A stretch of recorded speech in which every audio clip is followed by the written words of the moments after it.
ni ilaalla walumaan seenaa dur keessatti gaaf tokko jaane mootichi qondaala isaa qabatee biyyattii ilaaluudhaaf magaalaa keessa bahee osuma magaalaa keessa deemuu mana tokko kan akkaan bareedu kophaa ka dhaabbatu magaalaa xarafa ka dhaabbatu dhufe. Manichi kan hayyuuti, hayyuu jabaa namaati. Mana san seenanii hayyichis keessummeessee namni kun mootii ta'uu isaa hin beekne hayyichi.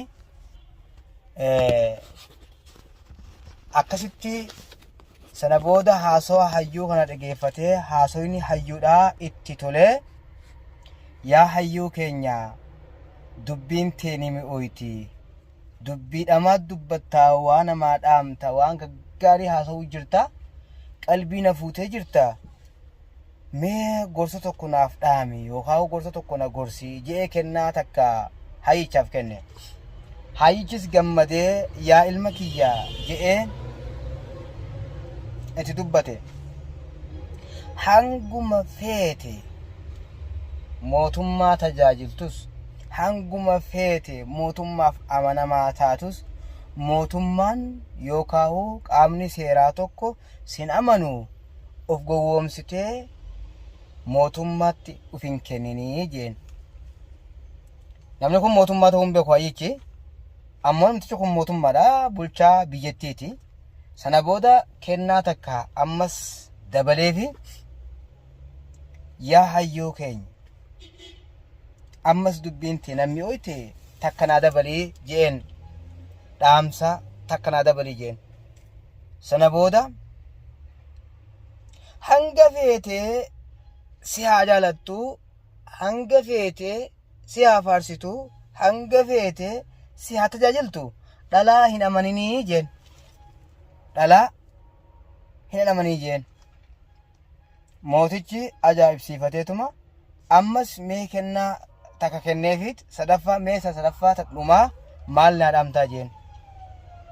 Tan dhumaa maal dhaameef isin fakkaate? Firri kee yoomillee firuma keetii jeen. Firri kee qabaattus dhabdus laafattus jabaattus firri kee firuma keetii jeen. Sana booda nagaatti jedhanii dhaammatanii biraa gabbaanii qondaalticha gaafateeti wiitta biraa gaddeeman qondaalticha gaafatee mee haasawaa hayyicha reefu san yookaan jaarsa reefu biraa gabbaanee san akkamiin laaltaa jeen. Yaa mootii isin ni beektanii maal na gaafattanii jeen. Qondaaltichi isa waliin deemu. Dilas waan guddoo gootee hedduu jaarsii wama itti fakkaate haasa'e dhugaa seetee tanaan hin dhiphatinii wama basiidha wama yaada isaa dubbate jeen. Qondaaltichi kun dubbiin hayyichaa sirritti waan taateefiif gorsa san sirritti fudhatee dubbii hayyichaa san dhugoomsuudhaaf jecha mana jaartii mootii kanatti waa yaade mana jaartii mootichaa dhaqee sossobeetuma faaya mootii jalaa hatee jaartii ofii bira geeffate. Jaartiidha lu'ulu'a jedhaniin faaya dhalaan ittiin bareeddu qabdi san irraa fuudheetti nu gurguree wayin nuu fidaa jeete ka isii irraa fuudhee ka mootii bira geesse biraa deeme. Arra gurguree bor gurguree zaaba naa bitaa jettee osoo eeydu guyyaan lakkaawame. Sana booda jaartiin tun lu'ulu'a kiyya gurguree jaartii biraa fuudhaa jira jettee yaaddee yaada san irraa dhiphattee faaya mootichaa fuutee mootii bira geesse. Mootiin achi dura faayicha barbaadee dhabee eenyu akka fudhate bara durii ni beektan kaameraan hin jiru. Eenyu akka fudhate hin beeku qondaala kana hin shakku. Sana booda qondaalticha qabee murtii du'aa itti dabarse. Gosti qondaaltichaa cufti bahanii tokkicha kanaa'u mootummaa keessaa qabna tokkicha qaxara nu cabsuuf deemanii bakka isaa nama biraa ajjeesi malee jedhanii didan. Mootiin murtiidha abadan isuma du'uu qaba. Yakka nama biraatiif yakka isaatiif namni biraa ittiin gaafatamu jeen. Bakka isaa maatii tiyya guutuu anas ajjeesi isa naa dhiisii jee kadhate. Abadan jedhanii murtiidha yakka nama tokkootiif namni biraa hin adabamu ni ajjeefamaa jedha. Isa harka duubatti xuuphessanii hidhanii murtiidhaaf yeroo duuti silaa isaa dhiyaattu gaafii takka gaafate yaa mootii waan takka akka dubbadhu naaf ni hayyamtaa jedheen.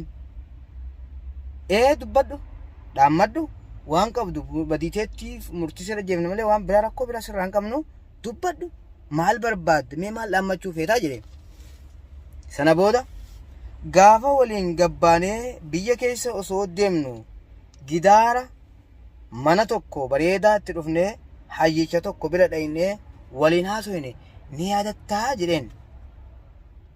Ahaa je'eetti rifatee mootichi rifatee mee irraa hiikaa jeen. Yaa mootii waggaa meeqan si tajaajile? Waggaa meeqan si tajaajile? Ani haasawa hayyichaa san siif galchuudhaaf jecha faaya kan kee fuudhe malee hannaa fi mitii jeen. Hayyichi maal nuun jeen nu dhaame gaafa san hanga feete mootummaa tajaajiltu mootummaa hin amaninii mootummaan gaafuma tokko rakkoo keessa si buufti hin jenne. Arra ani waan kana isaa san si dhugoomsuuf jecha waan kana fuudhe osoo addan baafatiin maaf fuute osoo naan hin je'in takkittiidhaan murtii du'aan adda barsite.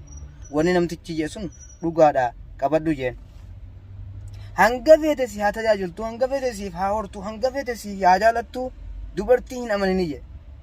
Haati mana kiyyaa faayaan fuudhee itti kenne maaliif akka fide osoo nan gaafatin jaartii biraan irratti fuudhuuf deemaaf jecha fuute sitti na saaxilte dubartii hin amaniniin jedhu sun tana qabadhu jeen. Firri kee ati qabaattus dhabdus, ati laaffattus jabaattus, ati dhukkubsattus fayyaa qabaattus firri kee firuma keetii jedha 53 irratti. Arra garte moo hin garree jeen.